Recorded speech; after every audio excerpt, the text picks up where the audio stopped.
pengambilan sel telur dan sperma dalam teknik bayi tabung. Yang pertama, pengambilan sel telur itu melalui stimulasi ovarium. Wanita diberikan obat hormonal untuk merangsang ovarium menghasilkan lebih banyak sel telur matang dalam satu siklus. Yang kedua, pemantauan folikel. Itu selama proses stimulasi, dokter menggunakan USG dan tes darah untuk memantau perkembangannya. Yang ketiga, pematangan sel telur. Itu ketika folikel mencapai ukuran tertentu, suntikan hormon atau HCG atau trigger shot diberikan untuk pematangan sel telur. Yang keempat, prosedur pengambilan sel telur dilakukan 34 sampai 36 jam setelah suntik HCG. Pasien diberikan anestesi ringan. Dokter menggunakan jarum khusus yang dimasukkan melalui vagina. Yang terakhir, cairan ini kemudian diperiksa di laboratorium. Pengambilan sperma. Sampel sperma dari pasangan. Yang pertama, sperma diambil melalui ejakulasi spontan setelah pasien melakukan masturbasi di klinik. Yang kedua, sampel sperma iya, bayi tabung ada di dalam tabung. Beneran? Iya, yang kedua, iya, kecil banget. Tabungnya besar. Aku pernah lihat di YouTube dari sperma, pokoknya turun menurun gitu. Dari sperma janin ini gitu. Terus sampai jadi bayi.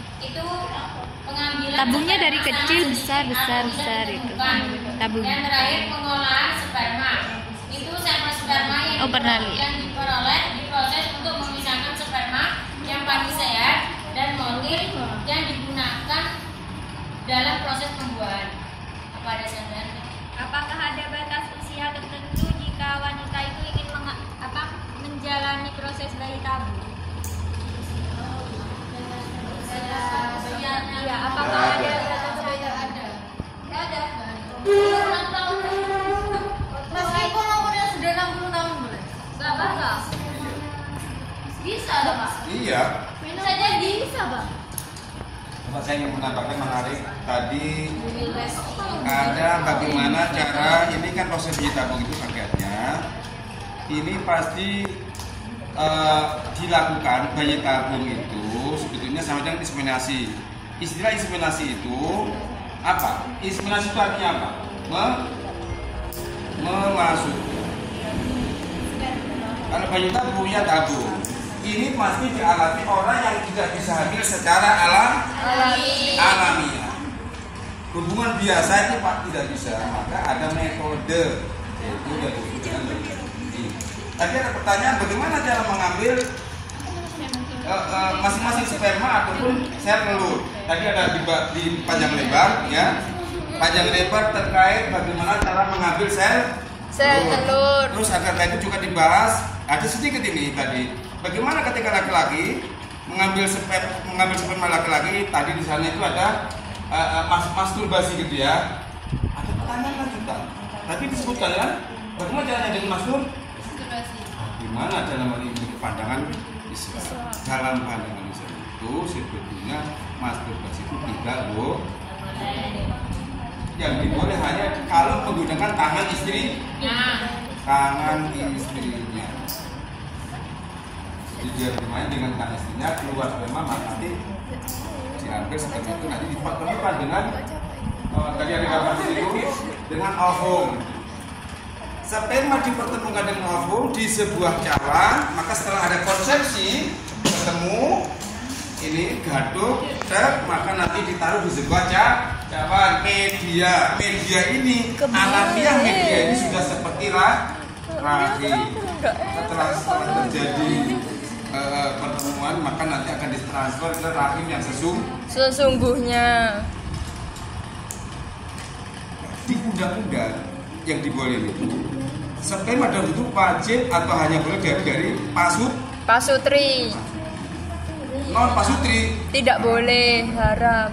Dan nanti hasil konsepsi ini ditaruh di rahim pemilik ovum.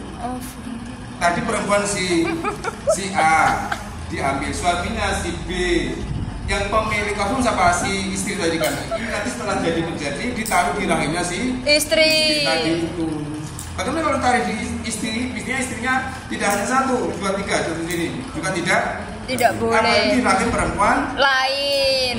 artinya dikatakan surrogate mother atau ibu atau sewa rahim. Kan ada itu ya, Pak? ada. Makanya nanti tadi kan ada pertanyaan terkait bagaimana donor sperma dan seterusnya. Jadi ada dibahas kan. Kalau dapat 1M. Cara pengambilan sperma ini ada yang menarik. Kita akan dibahas dengan cara masturbasi. Masturbasi itu di dalam hukum ini ada masa. Apa itu kok ada jarum? Tidak. Enggak. Sepatu. Enggak ada. Jadi saya akan menjawab pertanyaan dari Kak Fairuz. Bagaimana pandangan ulama terkait donor sperma atau sel telur dalam program bayi tabung? Pandangan ulama, mayoritas ulama sepakat bahwa donor sperma atau sel telur tidak dibolehkan dalam Islam, meskipun bertujuan untuk membantu pasangan yang mengalami kesulitan memiliki keturunan. Alasan utama larangan ini adalah yang pertama, pencampuran nasab. Enggak jalan Kedua, pelanggaran batas mahram. Videonya Yang enggak ketiga, jalan. kesucian pernikahan. Jalan. Itu jalan 6 menit wis. Ya, saya katakan ini yang menarik lanjutan yang tadi itu. Bagaimana hukum jual beli atau donor sperma? Sama sekali tadi sudah disampaikan kan? Bagaimana? Pinjam rahim. Ada pembahasannya. Tapi kalau sperma, jadi misalnya ada seseorang yang orangnya ganteng gokak, kita beli seperti itu, terus nanti ditaruh di permannya yang tidak. Jadi kembali yang diizinkan itu kondisinya darurat, memang tidak bisa hamil secara Alamiah. Dia orang itu memang dalam ikatan pasangan suami Istri. binon itu Tidak boleh. termasuk misalnya beli sperma di bank ada orang jual sperma misalnya di bank sperma ya donor atau beli ataupun orang itu mendonorkan sperma kepada orang yang tidak ada hubungan Soestri. kenapa inilah yang Kalau disebut ada dengan kemasukan sama otak, disebut sebagai lebih pintar. zina. Walaupun pengertian zina itu sendiri apa yang ada pengertian zina adalah Dus. maksudnya penis ke dalam liang vagina. Nah ini kan bukan penis, sperma dimasuki, tapi dimasuk digolongkan sebagai Zina. hasil produknya nanti kalau jadi anak yang Haram. digoiri aktin sogegit atau sebenarnya tidak ada ya anak di luar hukum, di luar yang digunakan Hukum. kalau anaknya tidak ada haram. Kalau anak tadi seperti kita bahas, segala anak yang dilahirkan itu adalah suci. Yang salah adalah yang mentransfer itu. Kalau itu zina yang berdosa adalah yang Mentransfer. ya saya kira itu. Juga pertanyaannya Kak Safira, bagaimana cara menentukan nasab anak dari bayi tabung? Yang pertama, jika sperma dan sel telur berasal dari pasangan suami istri yang sah, maka anak yang lahir dari proses bayi tabung berstatus anak sah. Jika sperma berasal dari donor, maka anak yang lahir tidak sah dalam hukum Islam karena sperma donor tidak diketahui asal usul atau nasabnya. Ketiga, jika bayi tabung dilakukan dengan melibatkan pihak ketiga seperti sperma dari laki-laki lain, maka anak yang lahir tidak memiliki hubungan nasab dengan pihak ketiga tersebut. Apa ada tambahan Kak Safira? Ya, oke.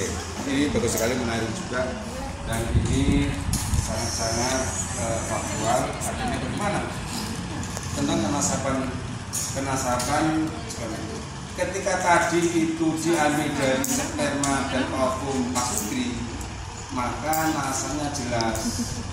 Anak itu yang dilahirkan, ya berdasar padanya seperti biasa. Jelek. Dia berdasar pada pemilik Sperma. dari ibu yang Biar itu disuruh deket. nah tadi Mas, bagaimana kalau ini donor sperma dari orang yang tidak ada hubungan pasutri, maka ya tidak ada hubungan hukum dengan pemilik sperma. Maka anak ini seperti anak zina itu, dia hanya ada hubungan hukum dengan ibunya. Dengan ibunya saja. Tetapi karena punya suami misalnya, dia punya suami, maka ini tetap nanti ya orang tuanya digolongkan suaminya. Dan sebetulnya bukan pemilik sperma. Kalau tidak punya suami, ada perempuan pengangguran, beli sperma, akhirnya hamil. Emang suami dia hanya ingin punya anak, tidak mau nikah. beli sperma Perempuan itu tidak mau nikah, beli sperma. Nah, diproses di bayi, tabung. akhirnya hamil. Bagaimana nasab anak tadi itu? Ya sama dengan status anak zina yang tadi itu. Dia tidak ada hubungan hukum dengan pemilik sperma. Dia hanya hubungan hukum dengan ibunya Saja. Paham? Ini tidak punya suami. Bagaimana? Paham. Itu punya suami. Perempuan itu punya suami. Beli Sperma. nasabnya naik apa? Haram. Suaminya. Haram. Perbuatannya haram, tetapi nasab, kalau pertanyaan nasab ini kepada suami yang sebetulnya bukan pemilik Sperma. Ada hadisnya itu al-wadu lil firas dan seterusnya. Ini harus saya kembali. Ini kehati-hatian dengan nasab itu betapa pentingnya itu. Jadi walaupun dibolehkan secara hukum, ini tidak boleh menabrak ketentuan hukum. Hal ini bayi tabung ini, inseminasi ini diatur juga di dalam Undang-Undang Kesehatan nomor 30 diatur di dalam Undang-Undang termasuk pengaturannya di sana itu dibolehkan atau dibolehkan dengan catatan ini dilakukan setelah dari pasutri yang sah dan nanti ditanam hasil konsep itu di rahim pemilik Ovum.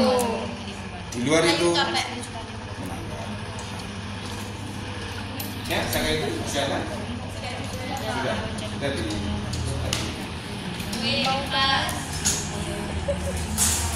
Iya dong, muter dong. Miska. Ayo.